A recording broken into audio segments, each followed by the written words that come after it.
우리는 지금 성경을 함께 읽어가면서 한 주간 읽었던 내용 중에 본문을 찾아서 말씀을 나누고 있는데, 그 3주간은 다윗의 삶 속에서 하나님께서 다윗의 삶에 주신 승리, 아주 분명하고 확실한 승리 세 가지를 함께 좀 살펴보려고 합니다.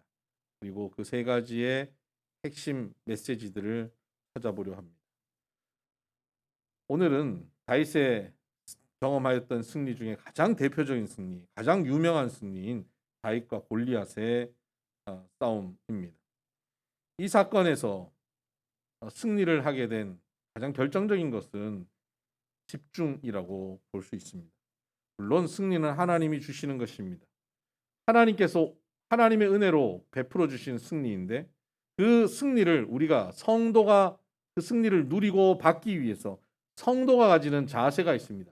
믿음의 자세입니다. 하나님이 주시는 승리를 우리가 믿음으로 받는데, 믿음의 자세가 어떠냐? 그냥 믿습니다 하면 되는 것이 아니라 믿음의 자세가 있습니다.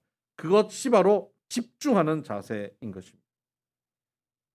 집중하면 우리는 열심히라는 이미지를 떠올립니다. 열심히 집중해야지라는 이미지를 떠올려서 무조건 열심히 하는데 초점을 맞춥니다. 그런데 집중에 있어서 가장 중요한 것은 무엇에 집중하느냐입니다. 다윗은 바로 그 무엇을 정확하게 아는 삶이었습니다. 믿음은 하나님이 원하시는, 집중하기를 원하시는 것을 정확하게 아는 자세, 그것이 믿음의 태도인 것이죠. 그러면 다윗은 오늘 무엇에 집중하고 있는지 이 스토리를 통해서 좀 살펴보는데, 첫 번째 다윗이 집중한 것은 상처에 집중하지 않고 사명에 집중했다 하는 것입니다. 다윗이 이 전쟁터에 참여한 것은 군인으로 참여한 것이 아닙니다. 아버지의 심부름으로 형들에게 무언가를 갖다 주러 온 것입니다. 와서 보니까 골리앗이 지금 나와서 하나님을 모독하고 여호와의 군대를 모독하고 있는 상황을 보고 있는 겁니다. 그 여호와의 이름이 모욕당하는 것을 보면서 다윗이 견디지 못하는 거예요. 내가 저 입을 막겠다는 겁니다. 이 모욕을 참을 수가 없다는 것이죠. 저 할례 받지 못한 자, 저에게 나가서 내가 싸우겠다는 것입니다. 그리고 백성들에게 물어봅니다. 무슨 일이냐? 어떻게 된 일이냐? 그리고 전쟁에 나가면 어떻게 이 나가는 사람을 왕이 어떻게 해주겠다고 했느냐? 라고 대화를 하고 있는 것을 보고 형 엘리압이 그를 야단칩니다. 혼을 내고 있습니다. 호되게 꾸짖습니다. 28절입니다.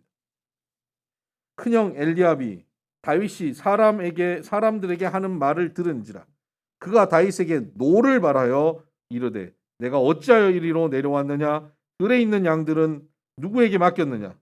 나는 내 교만과 내 마음의 완악함을 아노니 내가 전쟁을 구경하러 왔도다. 너의 교만과 완악함을 안다는 것입니다. 너는 전쟁을 구경하러 왔다고 호되게 질책하고 있습니다.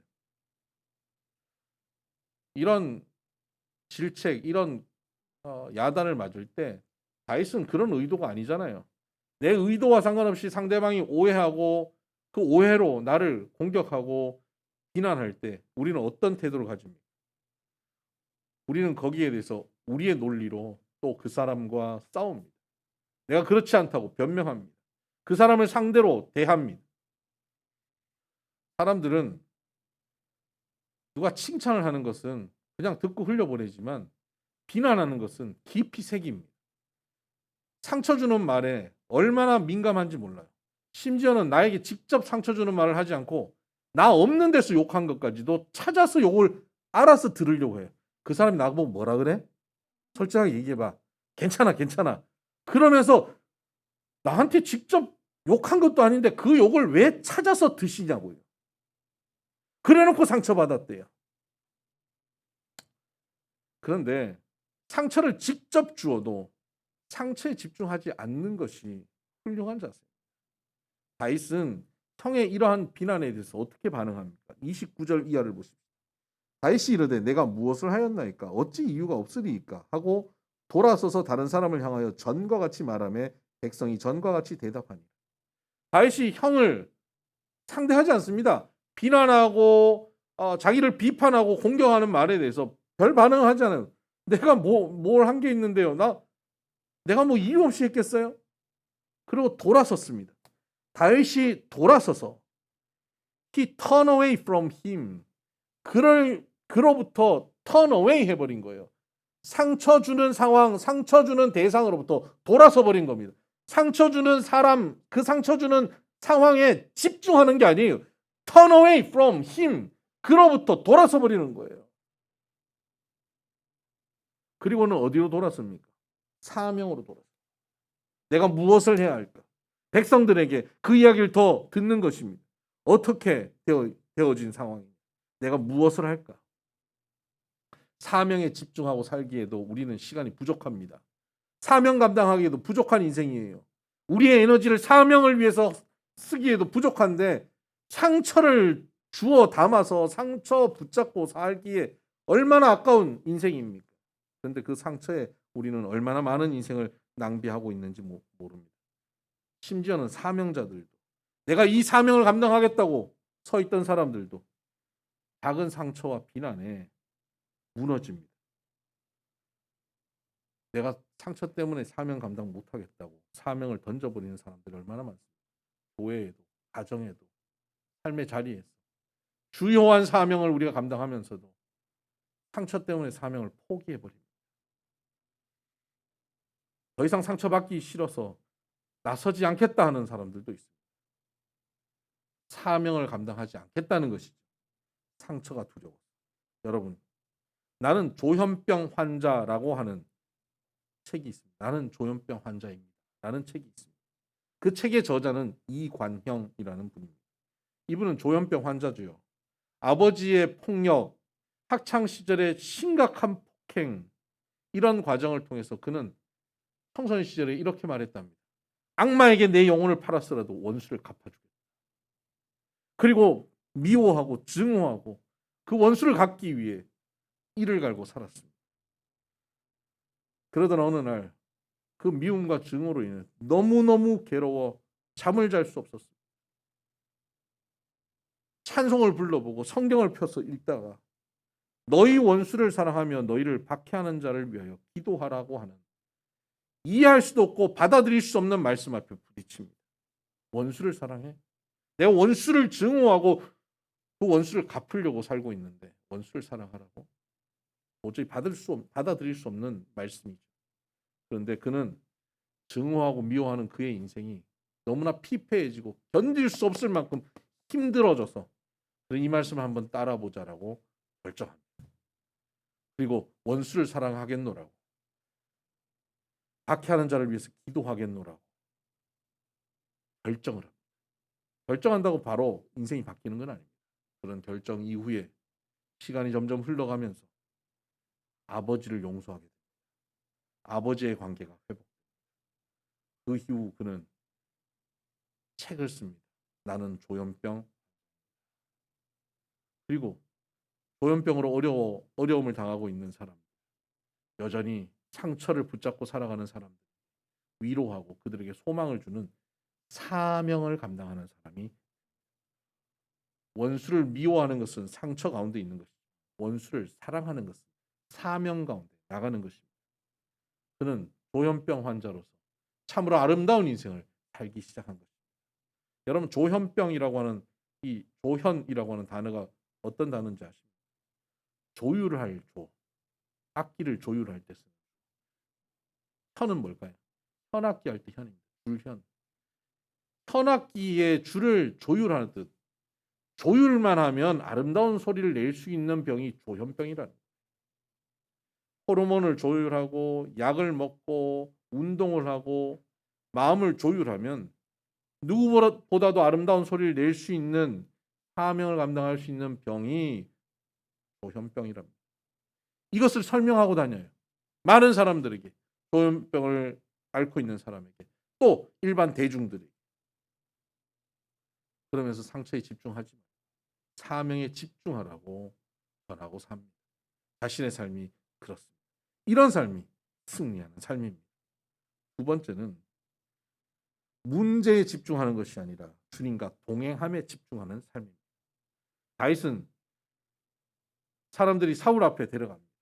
사울 왕이 기대합니다. 누가 드디어 40일 동안 아무도 나서지 않았는데 드디어 골리앗과 싸우겠다는 용맹한 자가 있다고 불러와라. 다윗이 들어온 거예요. 기대에 차서 바라봤는데 에게 이렇게 된 거예요. 조그마한 소년이 너무너무 복스럽게 생긴, 너무 예쁘게 생긴, 마치 저의 청소년 시절을 연상케 하는, 뭐 제 청소년 시기를 알지도 않은 분이 한 분 계십니다. 네, 네, 네.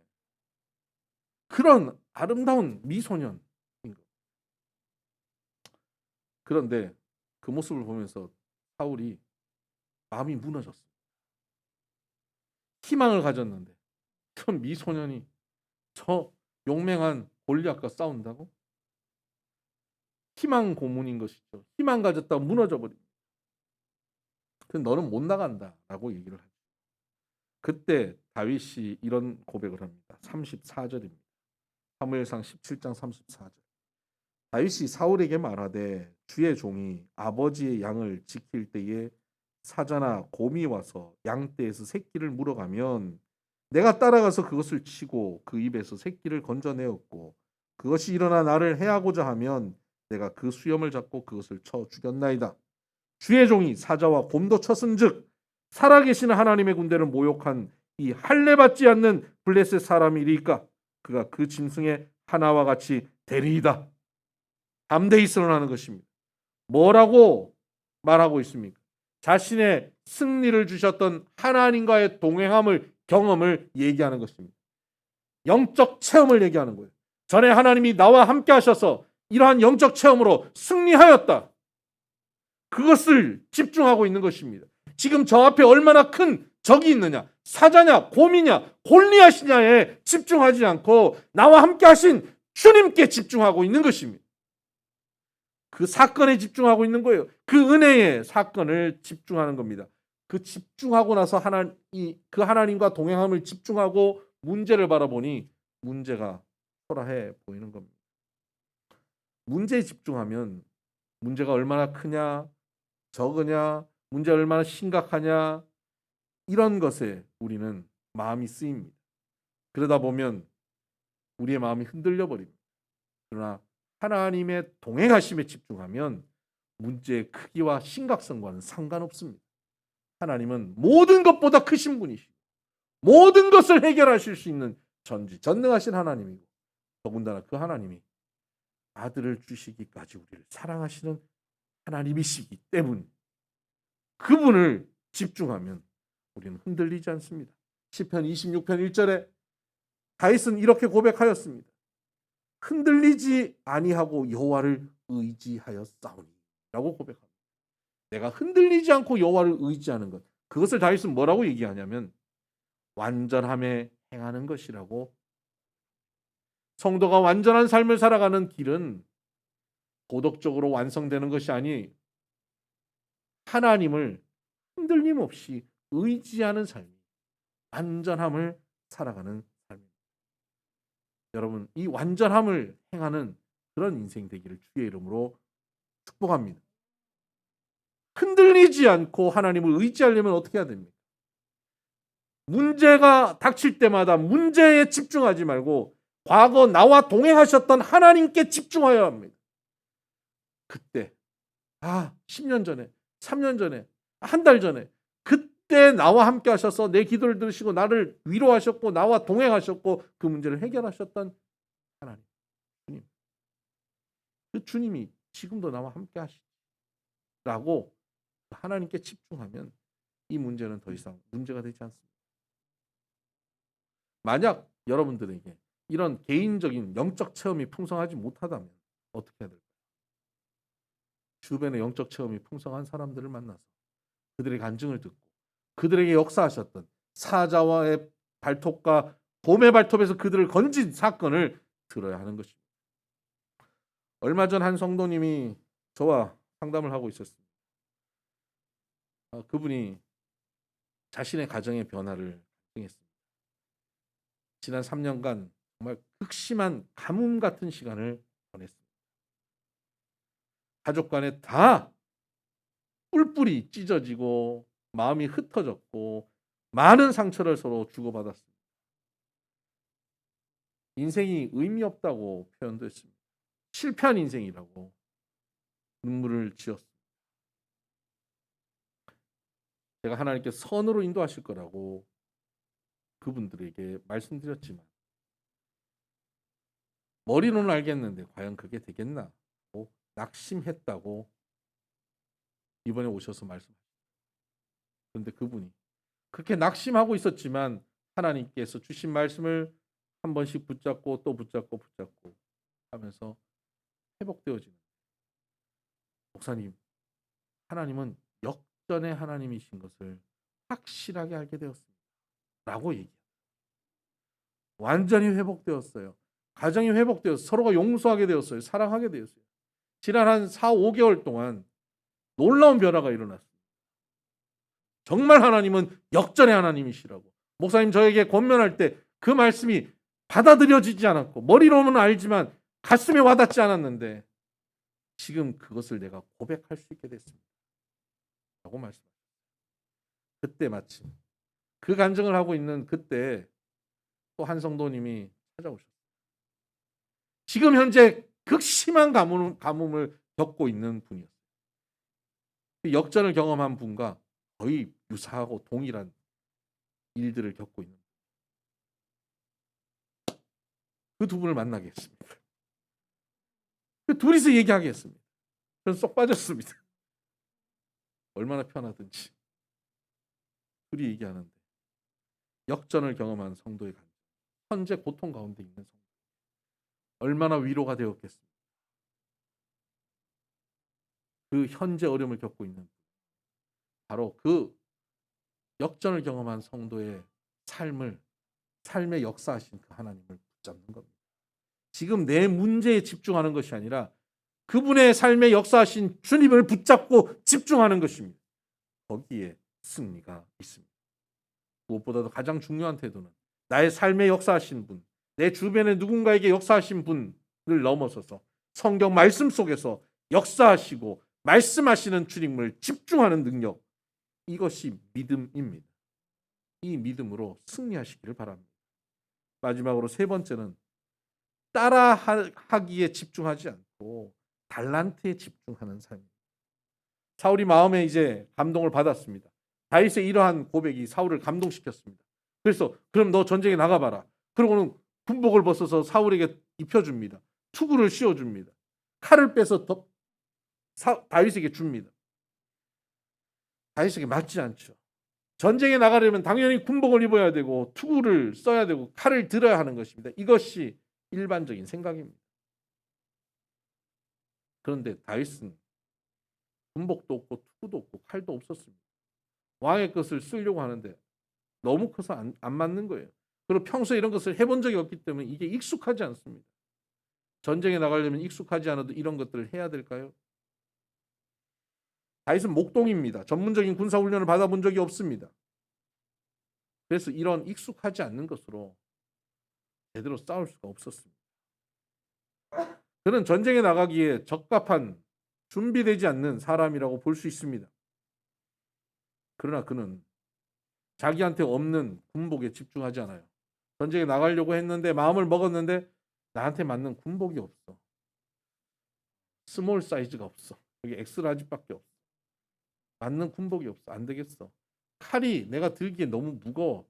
안 맞아. 아, 이번에는 어렵겠어. 다음번에 이거 준비되면 해야겠어. 나한테 이것이 없어서 못하겠어. 내 마음은 있는데 내가 이것을 하기에는 아직 준비가 안 됐어 라고 생각하고 포기할 수 있지 않겠습니까? 그런데 그는 군복을 벗어놓고 칼을 내려놓고 자신에게 익숙한 막대기를 듭니다. 그리고 물맷돌을 5개 주어 자기에게 익숙한 것입니다. 평소 생업을 하면서 편하게 사용했던 것입니다. 양을 치면서 맹수들과 싸울 때 사용하였던 무기입니다. 남들 다 한다고 그것을 흉내내고 그것 없다고 좌절하고 포기하는 인생이 아니라 남들 다 가진 것 내게 없지만 내가 잘하는 것, 내게 있는 것 가지고 승부를 보는 것입니다. 나에게 없는 것에 집중하지 않고 나에게 있는 것에 집중하는 것입니다. 따라하는 데 집중하지 않고 달란트에 집중하는 거예요. 보잘것 없어 보이는 것이라 해도 그것이 바로 우리에게 승리의 비결이 됩니다.